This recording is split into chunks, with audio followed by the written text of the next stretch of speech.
কিরে খুঁজে পেলি না? এবার তো কুম্ভ মেলায় হারাবার ভয় নেই রে। হারিয়ে গেলে তো এআই খুঁজে দিচ্ছে। অন্তত 10 জন এইভাবে কথা বলেছে, বন্ধু বান্ধব থেকে কৃষ্ণার বাপের বাড়ি সবাই। 4000 হেক্টর জুড়ে মেলা প্রাঙ্গণে 1500 CCTV camera, control and command ইউনিটির সঙ্গে জুড়ে দেওয়া হয়েছে তাদের।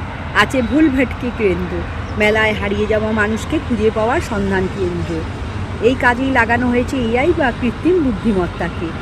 নিখোঁজ হয়ে যাওয়া লোকের ছবির সঙ্গে সোশ্যাল মিডিয়ায় থাকা ছবি মিলিয়ে দেখাচ্ছে এই প্রযুক্তি।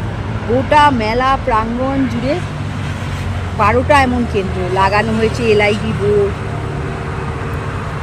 নিখোঁজ ব্যক্তির খোঁজ মিললেই ছবি বোর্ডে ভেসে উঠবে, যাতে পরিবারের লোকজন জানতে পারে। কেউ নিখোঁজ হয়ে গেলে বাড়ির লোকেরা এই কেন্দ্রেই এসে অভিযোগ জানাতে পারবে। মেলার বেশ কয়েকটি এমন কেন্দ্র, অনেক পুলিশ সহায়তা কেন্দ্রে ঘুরেছে সঞ্জয়। না, কৃষ্ণাকে খুঁজে পাওয়া যায়নি। খোঁজ না পেয়ে শেষ পর্যন্ত ফিরে এসেছে।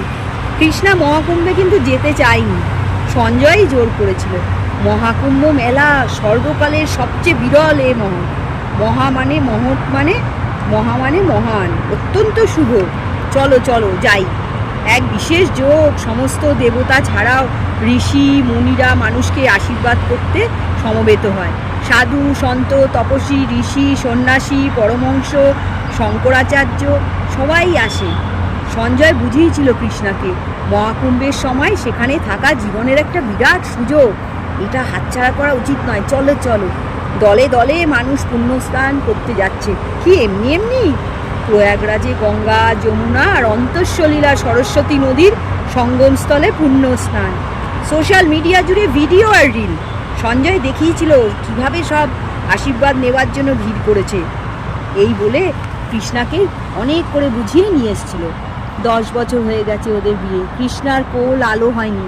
আত্মীয় স্বজন থেকে পরিচিত সবাই কথা শুনিয়েছে, কম ডাক্তার দেখানো হয়নি। নানা রকম পরীক্ষা ওষুধ ইঞ্জেকশন সব হয়েছে। সঞ্জয় বলল, চলো, স্বাস্থ্যমতে মহাকুম্ভে মানসিক পুণ্যস্থানে মানসিক শান্তি পাওয়া যায়, সমস্ত পাপ থেকে মুক্তি হয়। চলো চলো। সেই পুণ্যস্থানে আবার ইচ্ছে পূরণও হয়। সঞ্জয় একা নয়, প্রজন্ম থেকে প্রজন্মে এই বিশ্বাস এদেশের সব মানুষের। কুম্ভমেলায় 3 নদীর সঙ্গমস্থলে স্নান আচারের পেছনে দর্শন সম্পর্কেও জানে না তারা। বিশাল জনতার এক চলমান সমুদ্র শুধু বিশ্বাস করতে পারে, এমন বিশ্বাস যা পর্বতমালাকে সরাতে পারে, সমস্ত অলৌকিক কাজ করতে পারে। এই বিশ্বাসকে সম্বল করেই কৃষ্ণাকে নিয়ে মহাকুম্ভের পুণ্যস্থান যাত্রা। কিন্তু সেখানে গিয়ে ভিড়ে হারিয়ে গেল কৃষ্ণা। আজ ঠিক 1 মাস 19 দিন পরে এই খবর। লোকাল থানা থেকে বিভিন্ন হোয়াটসঅ্যাপ গ্রুপে পাঠিয়েছে ছবিগুলো। অনলাইনে এমন ছবি দিয়ে বিজ্ঞপ্তি থাকছে প্রায় রোজই। সেসব খুঁজে খুঁজে দেখে সঞ্জয়। না, কৃষ্ণা নেই, কৃষ্ণা হারিয়ে গেছে। এতদিন পর আজকে হোয়াটসঅ্যাপে কৃষ্ণার ছবি। সঙ্গে সঙ্গে থানায় এসেছে সঞ্জয়। থানা থেকে অবিলম্বে পদক্ষেপ নেওয়া হয়েছে। যোগাযোগ হলো প্রয়াগরাজের কাছে নৈনী নামের একটা ডক্টর বিশ্বকর্মার সঙ্গে। হোয়াটসঅ্যাপে কৃষ্ণার ছবি পাঠিয়ে কনফার্ম করলেন তিনিও। কৃষ্ণার সরকার আমাদের হাসপাতালে আছেন, উনি আপনার ফোন নাম্বার বলতে পারেনি। মহেশতলা জায়গাটার নাম বলেছেন, সেই মতো এখানকার থানা থেকে ওয়েস্ট বেঙ্গলের মহেশতলা থানায় জানানো হয়েছে। কৃষ্ণা ভালো আছেন, রিলিজ করা হবে, আপনি চলে আসুন। কৃষ্ণার সঙ্গে কথা বলতে চেয়েছে সঞ্জয়। আমি হাসপাতালে আছি, চিন্তার কোনো কারণ নেই, তুমি এসো। এতদিন পর কৃষ্ণার গলা। ফোন নম্বর তো কৃষ্ণার মুখস্থ, নিজের ফোনটা নিশ্চয়ই সেদিনের ভিড়ে হারিয়ে ফেলেছে। কৃষ্ণা বলেছিল যেতে হবে না কুম্ভ মেলায়।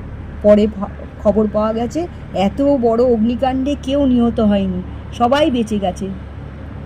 সঞ্জয় কৃষ্ণা সময় মতো রওনা দিয়েছিল। একদিনের ব্যাপার, মঙ্গলবার রাত, শেষ রাত কিংবা বুধবার ভোরে অমৃত স্নান। কৃষ্ণা এটা কাকে কোলে করে জল খাওয়াচ্ছে, জামা পাল্টে দিচ্ছে? কে কৃষ্ণার কোলে এটা? এটা কে? সঞ্জয় জিজ্ঞাসা করলো। জানি না, ওর মায়ের কোলে ছিল, মা ওকে বারবার কোলে দিচ্ছিল। আর তখনই শুরু হলো সেই ধাক্কাধাক্কিটা, যেটা তুমি আমি সবাই আলাদা হয়ে গেলাম। ওর বাবা জলে পড়ে গেল, ওর মা আমার চোখের সামনে মাটিতে পড়ে গেছিল। আমাকে বলছিল বিটিয়া কো সামালো, বিটিয়া কো সামালো। তারপর ওর মা আমার চোখের সামনে। কৃষ্ণা ক্লান্ত স্বরে বলল, বাবার জল সমাধি হয়েছিল, আর মা হাজার লোকের পায়ের চাপে আর কৃষ্ণা বলতে পারলো না, কাতর কণ্ঠে চাইলো, শোনো, তুমি বারণ করবে না তো? ওকে নিয়ে যেতে দেবে তো? ভগবান ওকে নিজে আমার কোলে দিয়ে গেছে, আরও কত লোক তো ছিনার বাঁধন। কৃষ্ণা অপলক চেয়ে রইল সেই দিকে। তাহলে সঞ্জয়ের সব রাগ চলে গেছে, ওকে গ্রহণ করেছে? চোখ ভরে জল এলো। গত 3 দিন ধরে সঞ্জয়ের ব্যবহারে কি ভয় জমেছিল ওর বুকে। মেনে নিতে পারছিল না, মন থেকে মেনে নিতে পারছে না রোশনিকে। কিন্তু এখন আর ভয় নেই। সঞ্জয় রশনিকে জড়িয়ে শুয়ে আছে। সকালের আলো ছড়িয়ে পড়ল ঘরের মধ্যে। ভোরের ঠান্ডা হাওয়ায় পাখির শীষ, মৌটুসি, দুর্গা, টুনটুনি,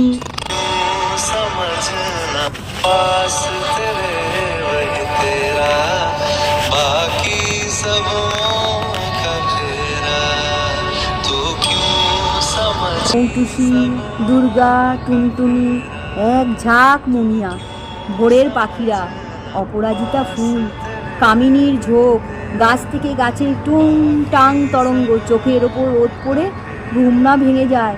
আস্তে করে উঠে জানলার পর্দা টেনে দিল কৃষ্ণা।